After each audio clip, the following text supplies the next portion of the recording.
The stars had always called to Grace Miller.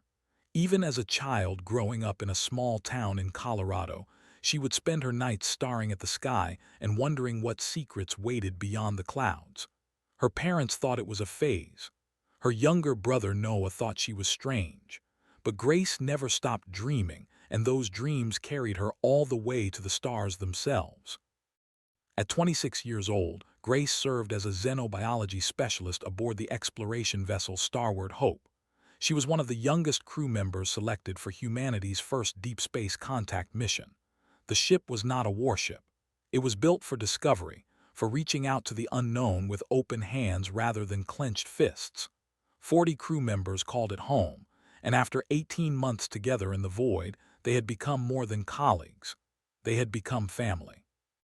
Captain Daniel ran a tight ship but a fair one. He was a tall man in his 50s with gray at his temples and calm eyes that had seen more of space than most people could imagine. Chief Medical Officer Laura kept everyone healthy and sane, which was no small task when you were millions of miles from Earth. And Sergeant, the head of their small security team, had become Grace's closest friend. They would spend their off hours playing cards and talking about what they would do when they finally returned home. Grace never expected that home would start to feel so far away. The trouble began during a routine survey of an uncharted moon in the system. The Starbound Hope had been mapping the region for 3 weeks when their communications array picked up something unexpected. It was a distress signal, automated and repeating, coming from the dark side of the moon below. Captain gathered his senior staff in the briefing room. The signal was old technology, possibly from a species humanity had never encountered. Protocol said they should report it and wait for instructions from Earth. But Earth was months away by message, and whoever sent that signal might not have months to spare. Grace watched the captain's face as he made his decision. She saw the weight of it in his eyes. He ordered the Starbound Hope to investigate. They found the source of the signal within hours. It was a small craft, damaged and drifting in a low orbit around the moon. Life signs were faint but present. Captain ordered a rescue team to prepare. Grace was not part of that team, but she watched from the observation deck as their shuttle launched toward the wreckage. The shuttle never reached it. The first ship emerged from behind the moon's shadow like a predator rising from dark water. It was massive, black, and shaped like something between a blade and a living creature. 2 more followed, then 4 more, until the Starbound Hope was surrounded by vessels that made their exploration ship look like a child's toy. The attack was fast and brutal. They did not respond to hails. They did not offer terms. They simply fired, and the Starbound Hope shuddered as its shields failed within seconds. Grace was thrown to the floor as explosions rocked the ship. Alarms screamed. Smoke filled the corridors. She heard screaming, both human and something else, something that made her blood turn cold. They boarded through multiple breach points. Grace saw her first when it came through the door of the observation deck. It was tall, nearly 7 feet, with segmented gray skin that looked like armor. 4 eyes sat in a face that held no expression she could read. It moved with terrible speed, and the 2 crew members who tried to fight it died before they could even raise their weapons. Grace ran. She was not a soldier. She was a scientist. But she ran toward the armory anyway because was there, and she would not leave him behind.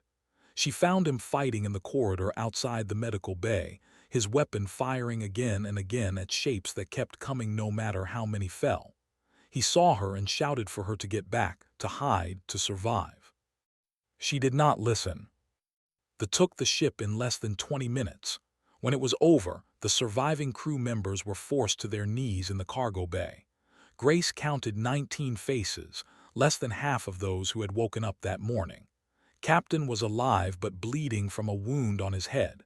Knelt beside her, his hands bound, his face bruised but defiant. The commander walked among them like a farmer inspecting livestock. He was larger than the others, his skin marked with patterns that might have been scars or decorations. When he stopped in front of Grace, she forced herself to meet his 4 black eyes without looking away. He held a device in his hand, and he passed it over her body like a scanner. It made a sound she did not recognize, and the commander tilted his head. He spoke to his soldiers in a language that sounded like grinding stones, and two of them grabbed Grace by the arms. Lunged forward, trying to reach her.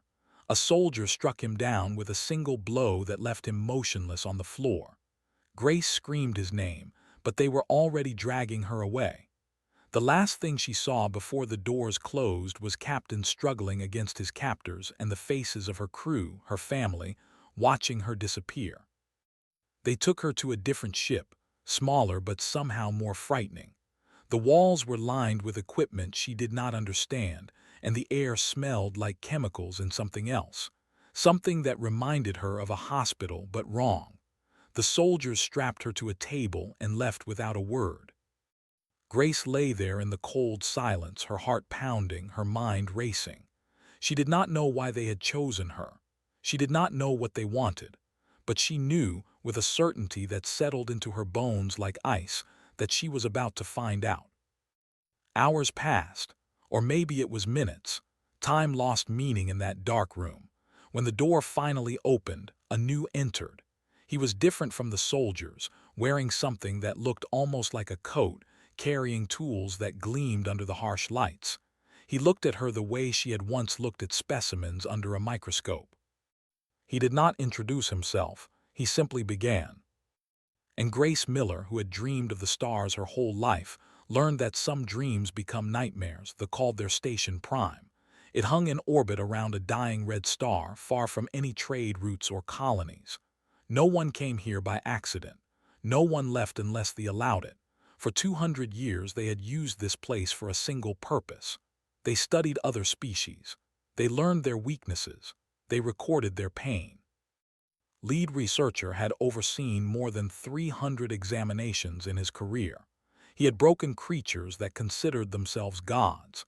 He had cataloged the death cries of species that no longer existed. His work was considered essential to dominance, and he took great pride in his precision. Humans were new to him. They had heard rumors of them, these soft pink creatures from a small planet in an unremarkable system. They had spread into space only recently, still fumbling with technology that they had mastered centuries ago. Expected the examination to be quick and unremarkable. Humans, by all accounts, were fragile things. Grace proved more interesting than he anticipated.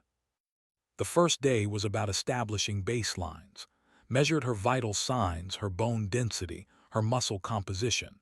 He noted that humans were surprisingly inefficient creatures. Their organs were poorly protected. Their skin offered almost no resistance to damage. Their blood carried oxygen in a primitive way that seemed almost accidental. On paper, humans should not have survived their own evolutionary process. Yet here this one was, alive and aware, watching him with those strange round eyes that held something he could not quite identify. The second day began testing her responses to stimuli. He started with temperature. The human body, he learned, functioned within a very narrow range. Too cold and she began to shake, her lips turning blue, her thoughts becoming slow. Too hot and she began to sweat, her heart racing as her body desperately tried to cool itself. Both extremes caused significant distress. Recorded everything. Grace did not scream that day. She bit her tongue until it bled, but she did not give him the satisfaction of hearing her cry out. When they returned her to her cell, she curled into a ball on the cold floor and let herself shake. She thought about Noah, about his stupid jokes and the way he always burned the toast. She thought about her mother's garden and her father's quiet strength. She thought about, hoping he was still alive somewhere, hoping he had not died trying to save her. These memories became her armor. The third day was worse, tested how long she could survive without oxygen. He sealed her in a chamber and slowly removed the air. Grace felt her lungs burning, felt her vision going dark at the edges, felt her body screaming for something that was not there. Just before she lost consciousness, he restored the atmosphere and watched her gasp back to life. Then he did it again. And again. Each time he pushed a little further, watching the monitors, taking notes. By the fourth day, Grace had stopped counting the tests. She simply endured. They introduced toxins to her system and watched her body fight them off. They exposed her to radiation and measured the damage. They cut her skin to see how quickly she healed. Through it all, observed with the detached interest of someone reading a mildly interesting book. What frustrated him was her mind. Her body broke easily just like he expected, but her spirit refused to follow. Other species begged by now. They pleaded for mercy. They offered anything, everything, just to make the pain stop. Grace did none of these things. She looked at him with hatred burning in her eyes, and no matter what he did, that fire never went out. On the fifth day, tried a different approach. He showed her images from the starward Hope, her crew, bound and caged, waiting to be sold to the slave markets that operated in the darker corners of the galaxy. He told her that cooperation might save them. He told her that resistance would only make their suffering worse. Grace spat in his face. It was the first time had ever been surprised by a subject. He stood there for a long moment, her saliva dripping down his gray skin, and something shifted in his four black eyes. This human, this fragile little creature, had just insulted him in front of his assistants. She had shown him disrespect when she should have been broken. The tests became harder after that. Day 6 brought new equipment, new methods, was no longer simply gathering data. He was trying to prove a point. He was trying to find the limit that would finally make her surrender. He pushed her body to the edge of death and pulled her back. He used techniques that had broken warriors twice her size. He used tools that had been designed for species far stronger than humans. Grace screamed that day. She could not help it.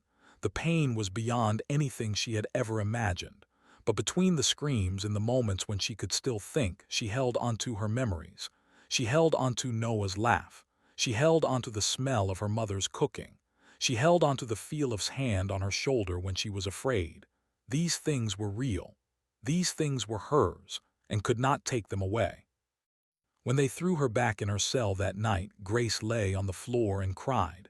She cried for herself, for her crew, for the life she would probably never see again. But when the tears stopped, something else remained. It was cold and hard and patient, growing in her chest like a seed waiting for spring. She did not know it yet, but something was changing inside her. Something that had been sleeping in her blood since birth, passed down through countless generations, was beginning to wake up. They had pushed her too far. They had done something that no amount of research could have predicted. They had made her remember what she was. On the seventh day, arrived at her cell with purpose in his step. He had decided that standard methods were insufficient. This human had proven remarkably resistant, but all things had limits. He would find hers today, one way or another. He told his assistants to prepare the main chamber. He told them to bring every tool they had. He looked at Grace with those four cold eyes and saw nothing but another specimen, another data point, another victory waiting to be claimed. He did not see the fire still burning behind her gaze. He did not understand that humans were not simply their bodies. He did not know that the thing he was about to awaken was far older and far more dangerous than anything in his research. Grace met his eyes and said nothing. She had no words left, but somewhere deep inside her, in a place beyond pain and fear, something was waiting. And it was almost ready. The main examination chamber was the largest room on Prime. It had been built specifically for work, equipped with technology that most species would not develop for another 1,000 years. The walls were lined with monitors that tracked every possible measurement of a living body. The ceiling held machines that could deliver precise amounts of pain to any part of any creature. The floor had drains built into it, because some examinations got messy. Grace was strapped to a table in the center of this room. Her arms and legs were held down by metal restraints that bit into her skin when she moved. Above her, the harsh lights made everything look white and sharp and clinical. Around her, assistants moved like ghosts, preparing instruments and checking readings. Stood at a control panel, reviewing his notes from the previous 6 days.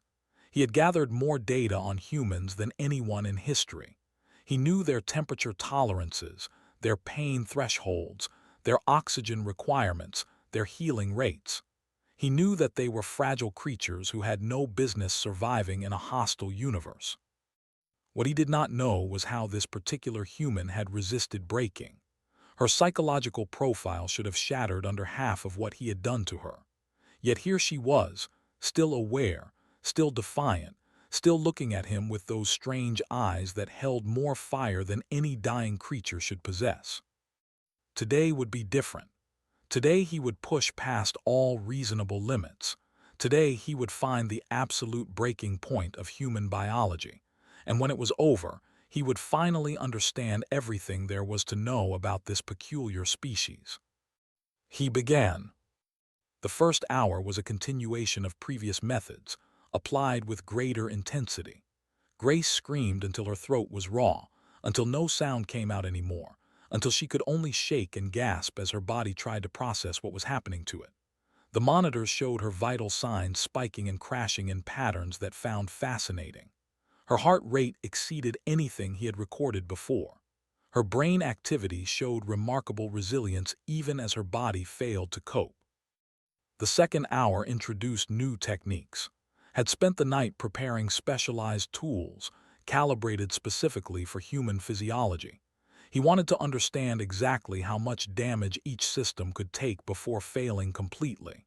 He worked methodically, the way a scientist should, documenting everything as he went. Grace stopped screaming after the second hour. It was not because the pain had lessened. It was because her body had simply given up trying to express it. She lay on the table with her eyes open, her breath coming in shallow gasps, her mind retreating to a place where the agony could not quite reach her. She thought about home. Not Earth, not Colorado, but the small kitchen in her parents' house where she had eaten breakfast every morning as a child. She could smell the coffee her father always burned. She could hear her mother humming while she worked. She could feel Noah kicking her under the table because he thought it was funny. These memories felt more real than the pain. They wrapped around her like a blanket, keeping some small part of her safe while everything else burned.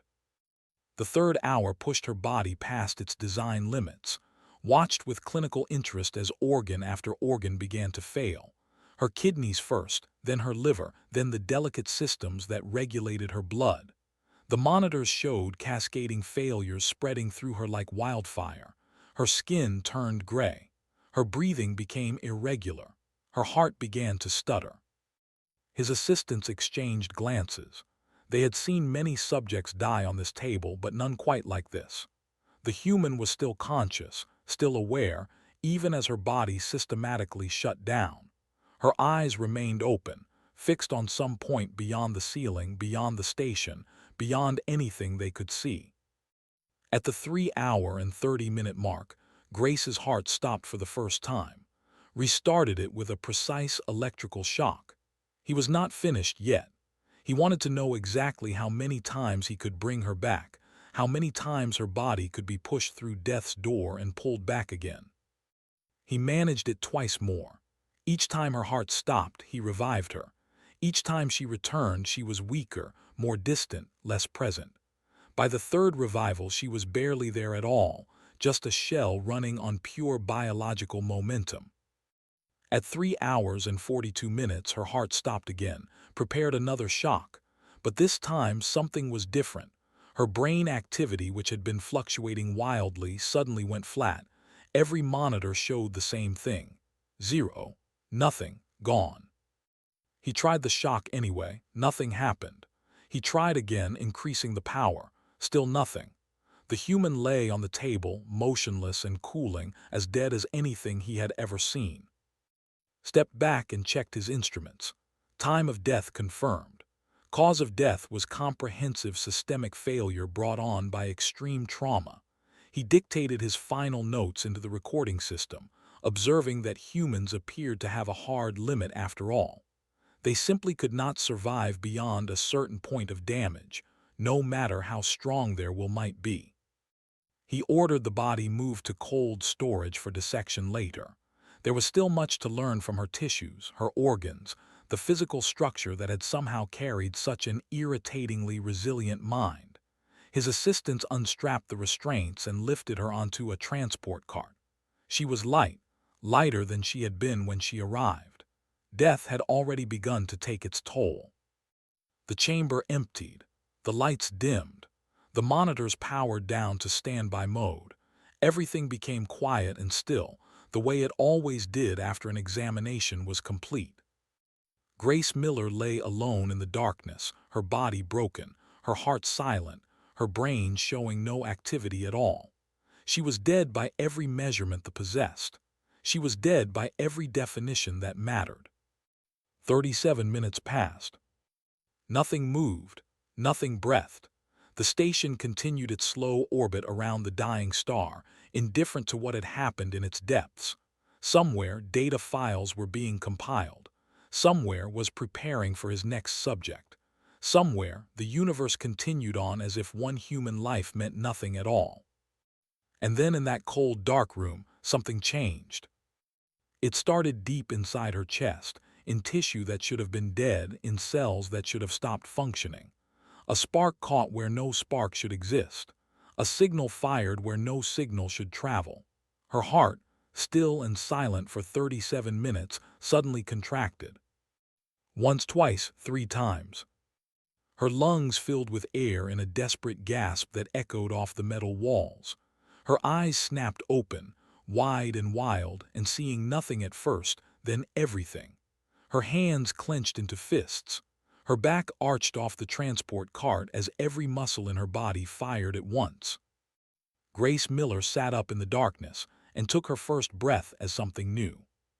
She remembered dying. She remembered the pain fading away into nothing.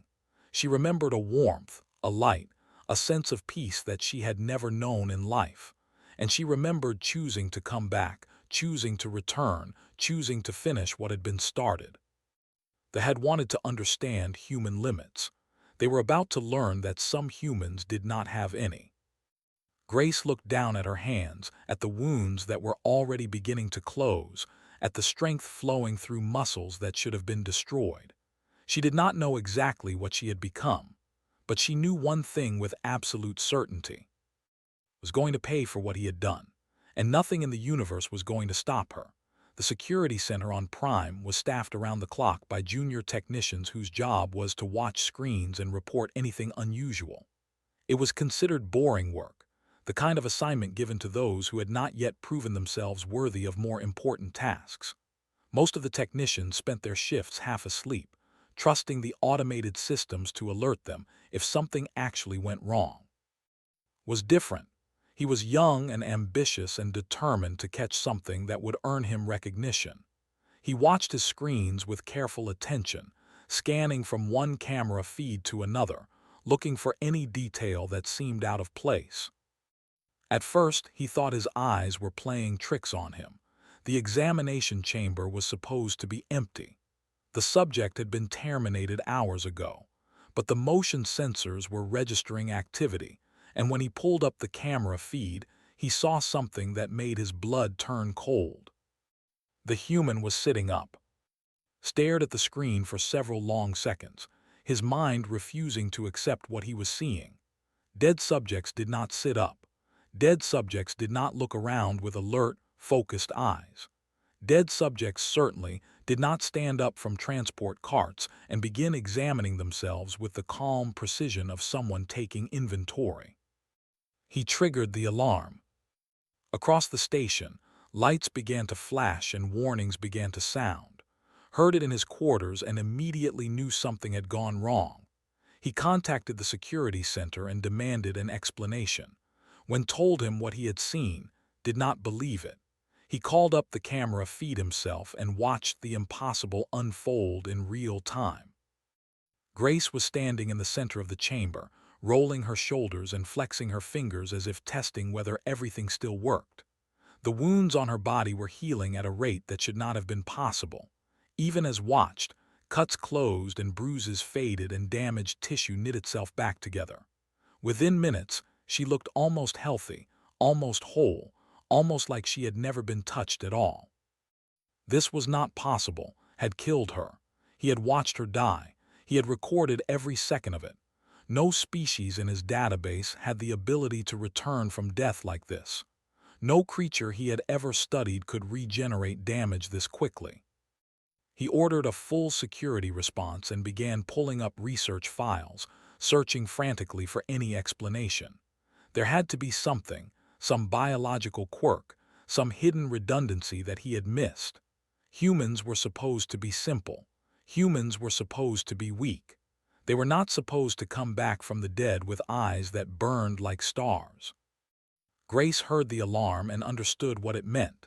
They knew she was alive.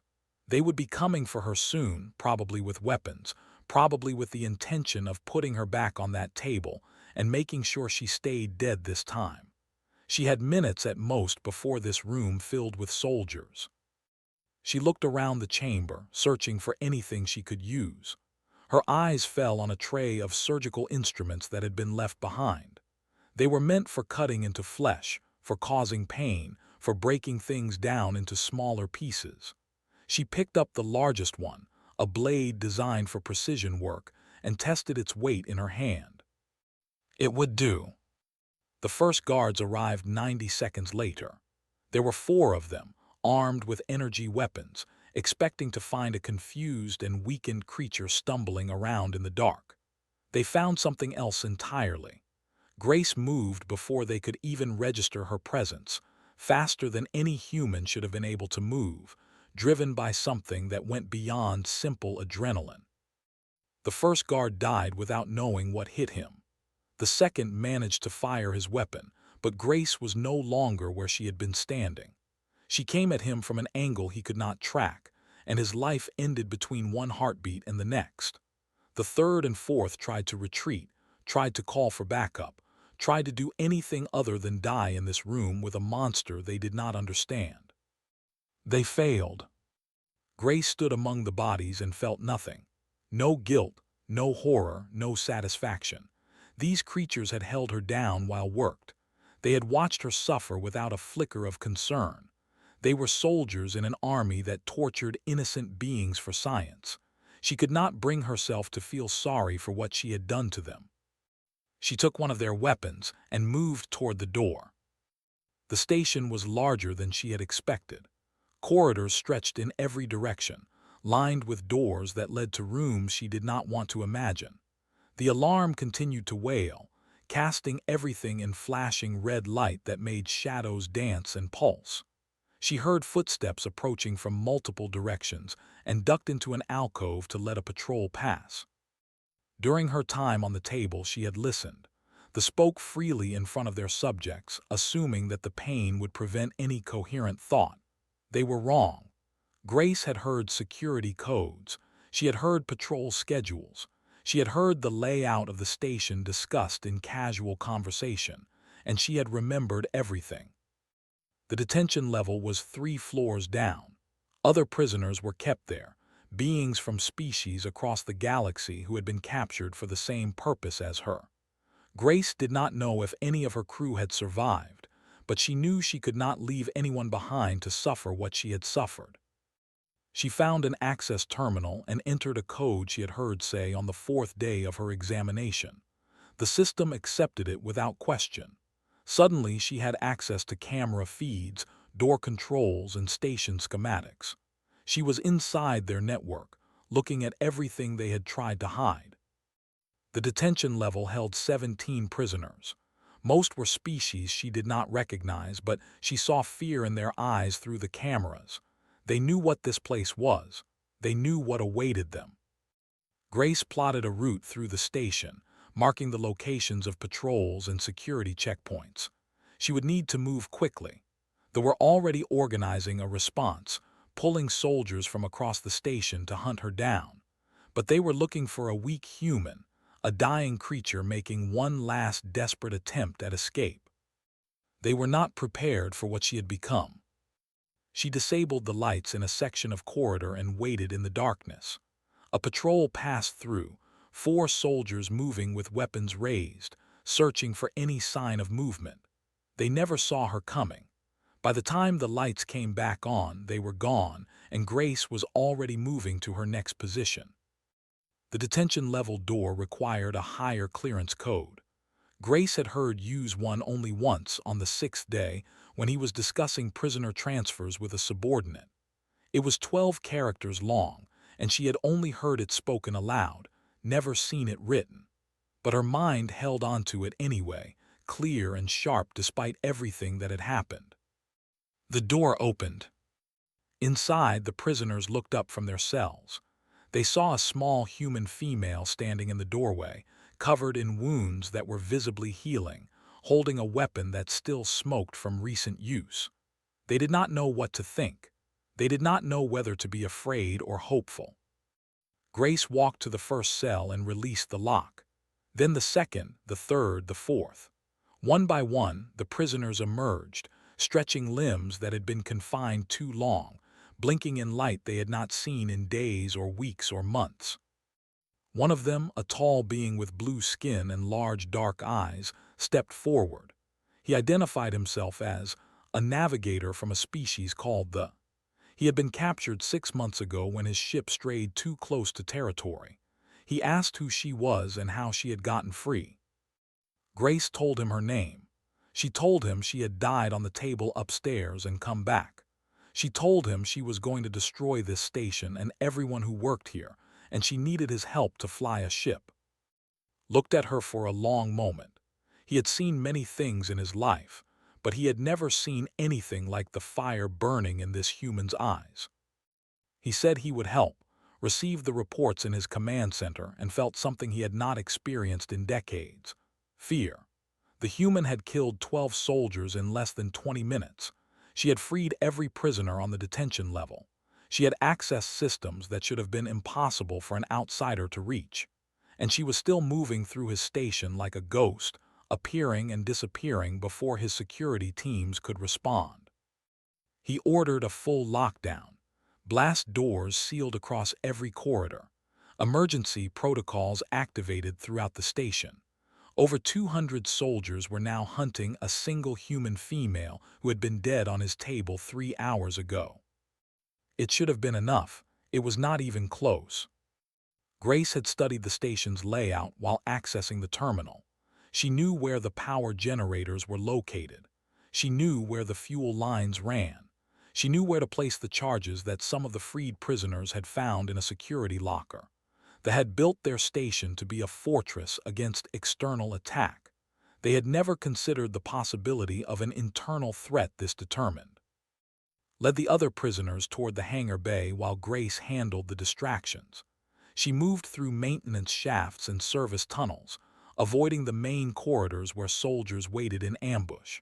Every few minutes, she would emerge somewhere unexpected, disable a patrol, and vanish again before reinforcements could arrive. They had never faced anything like her.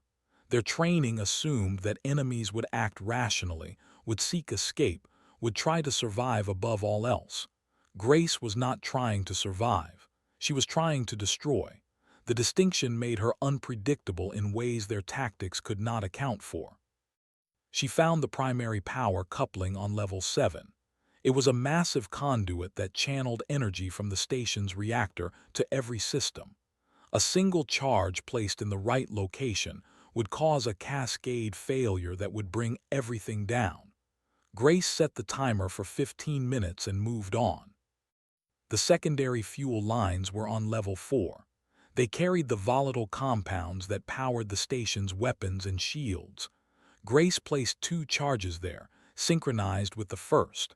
When they went off, the resulting explosion would spread fire through half the station.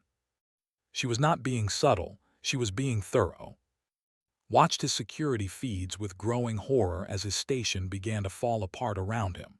Reports came in of explosions, of fires, of systems failing one after another. His soldiers were dying in numbers he had never imagined possible, and at the center of it all was a creature he had dismissed as fragile and weak, tearing through his defenses like they were made of paper. He gathered his personal guard and made for the hangar bay. Whatever happened to the station, he would survive. He always survived. That was what he did. Let the human have her victory. He would rebuild elsewhere and continue his work. But Grace was not going to let him escape. She intercepted him in the corridor outside the hangar. His guards opened fire immediately, filling the air with energy blasts that should have cut her down instantly. Grace took 3 hits that would have killed any normal human. She kept walking. 2 more guards fell before they could fire again. A third tried to run and made it exactly 4 steps. Backed against the wall, his 4 eyes wide with something that might have been terror. He had spent his entire career studying fear in others. He had documented its expression across hundreds of species. He had never expected to feel it himself. Grace stopped in front of him. She was wounded, bleeding from a dozen different places, but her body was already healing. The damage that should have slowed her down was being repaired even as he watched. It was impossible. It was unnatural. It was the most frightening thing he had ever seen. She asked him if he remembered what he had done to her. She asked him if he remembered the 7 days of pain.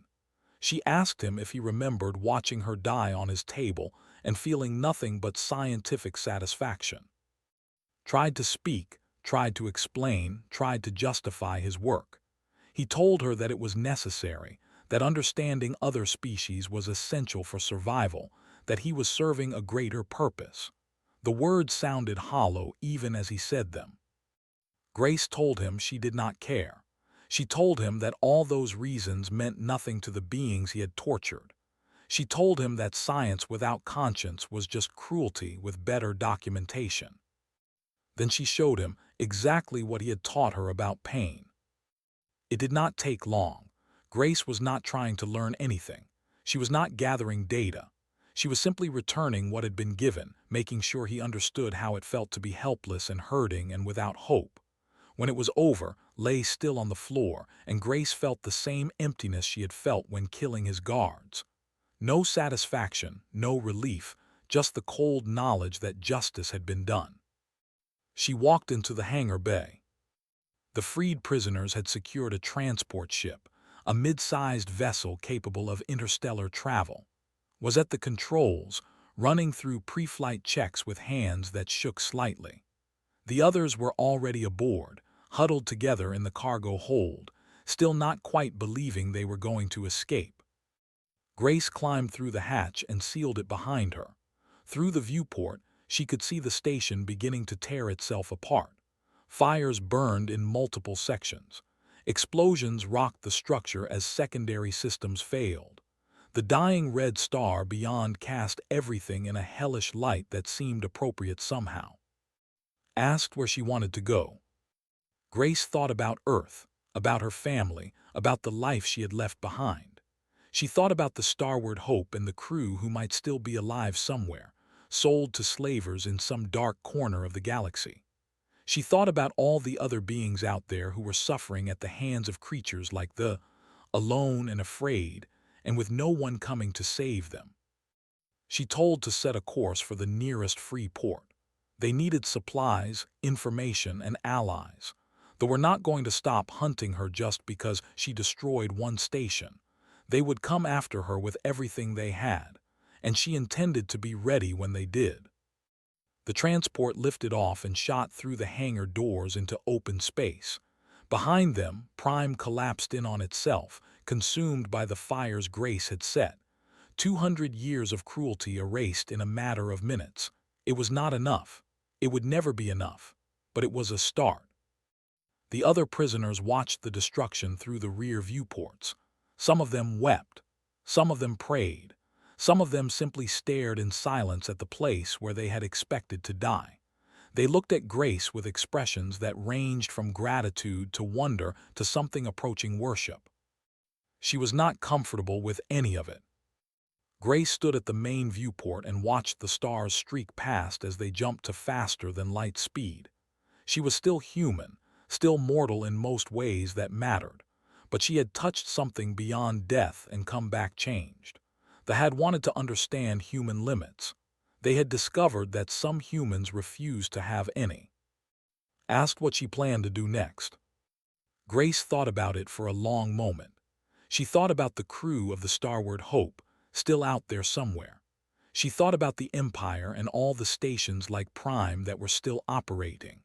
She thought about the galaxy full of beings who had never heard of humans and would soon learn exactly what they were capable of. She answered that they were going to find her people first. Then they were going to make sure that nothing like this ever happened again. Humans had just announced themselves to the galaxy, not with diplomacy or trade or peaceful exploration, but with fire and fury and the simple refusal to stay dead. The universe would remember this day. The certainly would. And Grace Miller, who had once been a young scientist dreaming of the stars, would make sure of it. The transport vanished into the void, leaving only debris behind. Somewhere in the wreckage, data recorders drifted through space, containing 7 days of footage that would eventually reach other commanders. They would watch it all. They would see what happened to and his station, and they would learn to fear the species that had stumbled into their territory. Humans were not fragile. Humans were not weak. Humans were something far more dangerous than they had ever imagined. Humans were survivors, and Grace Miller was just getting started.